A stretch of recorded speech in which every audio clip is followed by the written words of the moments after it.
Ons lees die oordenking vir 29 Desember uit Die Here is my herder met die vriendelike vergunning van Lizette Murray. Die opskrif vandag is Ek sien Jesus. Die teksvers kom uit Johannes 1 vers 4, 5 en 9 en daar staan: In hom was daar lewe en in die lewe was die lig vir die mense. Die lig skyn in die duisternis. Die duisternis kan dit nie uitdoof nie.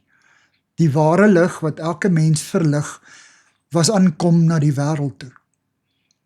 Gardner Taylor, wat geleef het van 1918 tot 2015, 'n menseregte advokaat en prominente Afro-Amerikaanse baptiste predikant in Amerika, vertel dat hy as jong prediker een keer tydens die depressiejare in Louisiana gepreek het.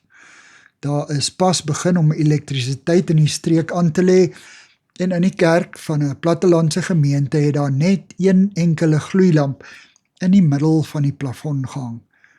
Tydens sy preek het die krag egter afgegaan. Taylor was jonk en onervare en het nie geweet hoe om die situasie te hanteer nie.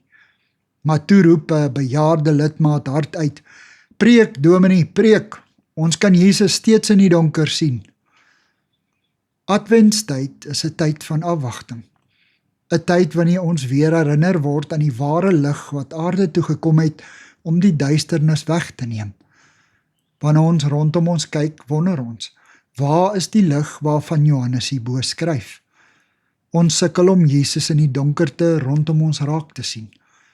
Die teoloog Dietrich Bonhoeffer skryf: Die heel belangrikste taak wat daar vir Christenmense kan wees, is om die hele werklikheid, die samelewing, die skepping, die naaste, alles, voortdurend in die lig van Christus te bly sien. Maar eers moet ons self die lig ontdek.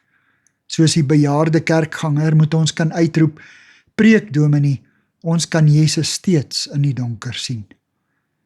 Here Jesus, verdryf asseblief ons donkerte, terwyl ons die fees van die lig vier. Amen. Dankie vir die saamkuier. Ek deel Lizette se kontak en webblad besonderhede in die inligtingsparagraaf van hierdie voorlesing. Daar is ook skakels na voorlesings van Lizette se ander publikasies wat op hierdie platform beskikbaar is.